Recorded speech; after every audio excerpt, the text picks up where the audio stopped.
Welcome, everyone, to the next episode of Provo City School District's What's Up with the Soup podcast. I am Superintendent Wendy Dau. For our episode this week, I visited with Monika Tua'one, who is the new Timpview student representative on our school board. We talked with her about how excited she is to work on the school board and some of the exciting ideas that she has for the coming year. But first, here are our updates.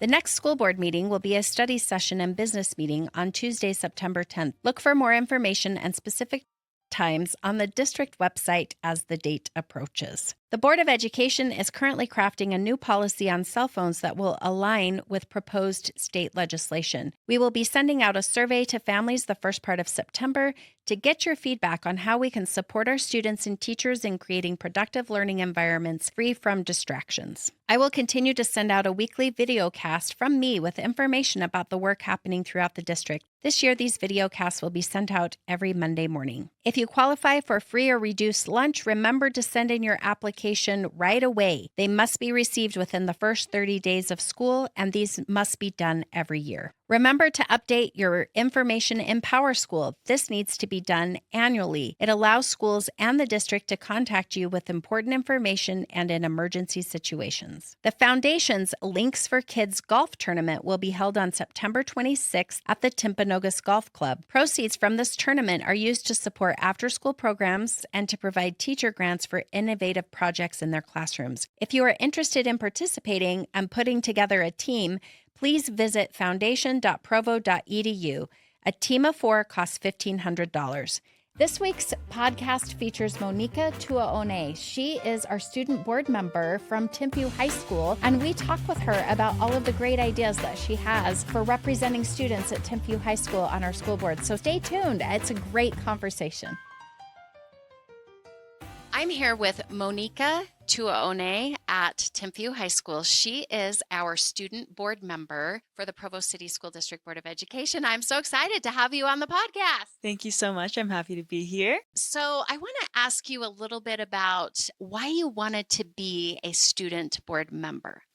I wanted to be a student board member because I felt like my group of people with the minorities were underrepresented at a higher level. And I saw Principal Monika Tua'one doing great things as a woman in power, and that really motivated me to get a higher position, not only as a student, but on the school board. And I wanted to be able to represent all students of Timpview High School and of Provo School District. I love also how you are acknowledging individuals that you see that are advocating for students, and you want to model that and be like that. I love that. That's so great. So tell me a little bit about what your experience has been so far. So we had a really long board meeting the other day. And so tell me what that's like to endure that. It was long. It definitely was long. I feel like it is really important to have those long meetings because I didn't realize how much goes into those meetings. It was very long, but it was really interesting to see every single part that goes into it and every opinion that is able to be heard throughout that process. It was, we had kind of a lively discussion about scoreboards at Provo High and Timpview High. Tell me a little bit about what you thought about that process, because you have principals coming in, you saw them advocating strongly for students, and you were given an opportunity to express your opinion and just reflect on that a little bit. Like, what are your thoughts about all that went into that? So one big thing that I loved was seeing both principals from the high schools come and advocate together rather than two separate things. It was combined. They split the parts. I did love hearing all of the things that went into it, hearing all of the benefits of it, how it could help students. It can add another class to the course. Students could run the scoreboard. It's more visible for the businesses, and I just think it's a great idea. But I really do love seeing the principals fight for their students. That was probably the highlight for me too. It was just to see how much they care about you and how much time has gone into this. And you just think about that one little decision. You think about all of the decisions that they're making on a daily basis and how much students are at the center of what they do. So that's pretty great. Tell me a little bit about what your ideas are being a student board member and how you feel like you can represent the Timpview community and what you hope to accomplish as a student board member. So, as a student board member, I want to be able to rely all the information from the board meetings and just everything going on to the students. I realized in the past years, I didn't really know what the school board did. I didn't know much about it. And even with our past school board member being in student gov, I didn't feel like I knew as much information that was being taught and even just said. So, I want to be able to represent the students. I want to speak on behalf of the students. But a really big thing for me is I want to make it easily accessible. I want students to know that they can come to me, they can go to Baker, they can go to MOMI, they can go to their teachers, and all that information will go to the school board. I want everyone to feel like they're being said rather than speaking their opinion and feeling like it's not going anywhere. I think that's going to be really important as we start looking at things like cell phone policies. And we even saw that a little bit with Centennial Middle School travel, principals advocating for them, but you being aware of that and helping people understand all of those pieces becomes really important. You are going to be a major part of heading up a student advisory council as well. And so talk to me about, as issues are brought up in that council, how do you see being able to advocate for your peers in that with school board members? Because there will be school board members that attend that student advisory council. How do you envision that? So, for the school board council, I really wanted to look into different aspects of the school. A performing arts student, maybe an athlete, maybe someone from student gov, but I feel like I could represent student gov because a lot of the opinions in that class are the same. So, I want to be able to get many different opinions and many different representations because I'm only one voice. I can't represent the entire school, but I can do that with the help of other students. I was also looking into other people who ran for my position because they know what they want to advocate for, and I think it would be a great idea to have them on my school council. That's a great idea to be looking at individuals that might not have become the student board member, but have a vested interest in making the school and making our district a better community. What a great idea.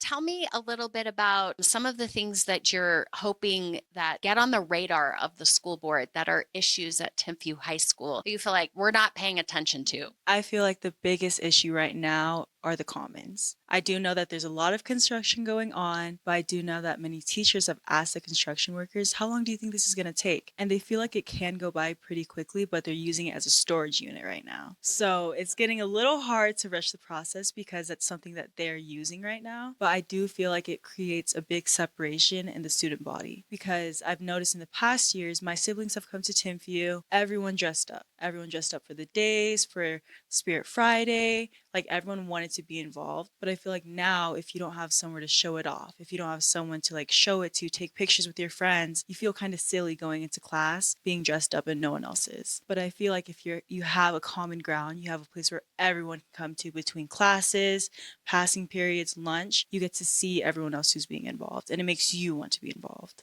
So I think that that's one of the biggest issues at Timpview High School right now. Construction is always a big issue at Timpview High School, right? I mean, yes, but it has an impact on students, right? So, as we look at continuing a construction process for Timpview to really finish this building and make it the safe and awesome building that it should be, tell me, what would that mean to the student body? Because you're not just representing seniors, you're also representing these freshmen and sophomores. What would that mean to them?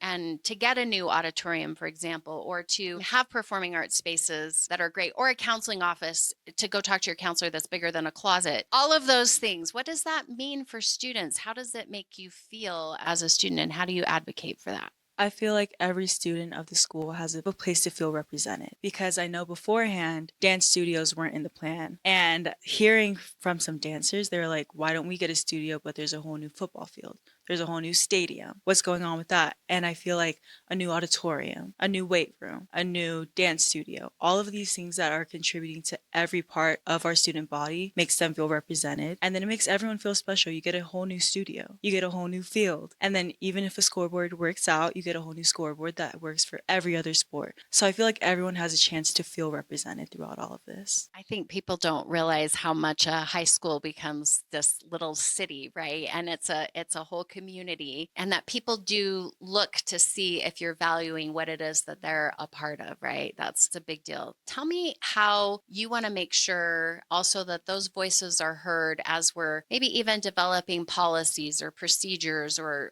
things that we're looking at in terms of, could be safety, it could be classes that we offer, priorities that we have, how we spend our money as a district. How do we make sure that every kid is feeling like, yeah, I'm cared about, people want me to be successful? How can we we make sure that we are utilizing the expertise and the connections that you have with students to the greatest degree? Because that's really what we want. We want student voice. We're doing all sorts of things to you. We would like to do things with you instead. Help us figure out how to do that better. I feel like a group meeting in the auditorium where students can come to during lunch, during just any free time, and they can share their opinions. They can come up to a podium, they can share what they think, because then you're hearing directly from the students. It's not just an assumption, it's not your personal opinion, you're hearing from the student body. And I feel like that is a great way to get representation from every single person who feels like they want to be heard. Went to a high school once in Texas, and they had a monthly meeting where they served, I don't know if it was donuts or what they had. It was probably pigs in a blanket because it was Texas. So you got to have, I don't know, it was pretty awesome. But they got to meet with the principal and some of the student government, and kids could just bring up issues that they had that maybe were not on everybody's radar. And then those issues could be problem solved together. Is that kind of what you're envisioning here? 100%. I also think with the homerooms, I feel like that's where I wanted to announce what's going on in the school board. But I feel like adding maybe a QR code or a survey on there and putting a QR code or a link where students can write down anything that they want to be heard, then we can gather all of that information and share that with the school board. That's a fantastic idea, because I think there are a lot of kids that might be too shy to like stand up and say something, but they might be more willing to write it down and say, these are some things that are really bothering me, or even say, this is awesome. Please don't take this away. Like sometimes we need that positive feedback too. So we don't say, oh, I don't think they care about that. And then actually you really do. So that's great. These are great ideas that you're talking about. This is exactly what we were hoping for from having student board members, because you'll have opportunities to give board reports, and there are going to be times where some of those things need to come on our agendas for discussion. Other ideas that you have that, or things that you would like us to be aware of? I really just want to make the student council known around the school, because I want students to know that their council is within their student body. They can go to the people here and know that that information is going to be relayed over to the school board. So I feel like just more advocating for everything, even if it's on social media, if it's on Thursdays for our homeroom schedule. But I feel like consistently seeing that we're here for you is better than just saying like, yeah, we're here, and then nothing comes from that. Okay, so you've already started off this great career being a representative for others. So what are your plans after high school? What do you want? Like, how are you going to continue this? Because you're going to be an incredible voice for lots of different causes and people. What are you going to do to continue that? I think it's really important to just represent fundraising. I think fundraising is a big thing. This past year, my sophomore year actually, I held a fundraiser for Maui, and I wanted to make sure that that was everywhere. I wanted everyone to know about that, because I know that there's causes that need attention. So after high school, I do want to attend college, a 4-year college. I was thinking of going out of state just so I can get a different experience from being here in Utah, because originally I am from Florida. So moving from there to here is a big difference. But I would love to just experience everything. I want to be able to travel. I want to be able to just see different parts of the world. And I feel like being here and seeing all the, like hearing all the different voices, I want to see that in real life around the world. I was thinking about the Centennial Middle School students going to New York, and while I sort of have a panic attack about sending 8th graders to New York City, at the same time, I think about that as an experience that you can't have in Provo, Utah, right? Just the cultural experience, the experience of people from different backgrounds, whether it's a different language background, they're an immigrant, they have a different socioeconomic status. It just broadens your perspectives and probably helps us to appreciate what we have a lot more, right? I'm hoping so. Well, is there anything else that you would like us to know or like us to share or like to tell students as we finish up? I just want all the students to know that I am here, I am listening, and I want to make sure that your voices are heard, and I want to make sure that the school board hears those voices. Well, I know that we're going to hear it because you're going to let us know. So I'm looking forward to that. And thank you so much for spending the time with us. Thank you for joining me for this week's episode of What's Up with the Soup. As always, all episodes will be posted on the district website, YouTube, and anywhere you get your podcasts. If you have any topics or questions you would like us to discuss on the podcast, please email us at podcast@provo.edu. We will be back again next week with an all-new episode of What's Up with the Soup. And those of you that are Provo High fans, don't fear. We will make sure that we get our Provo High and our Independence High School students on our podcast as well. Have a great Labor Day weekend, everyone.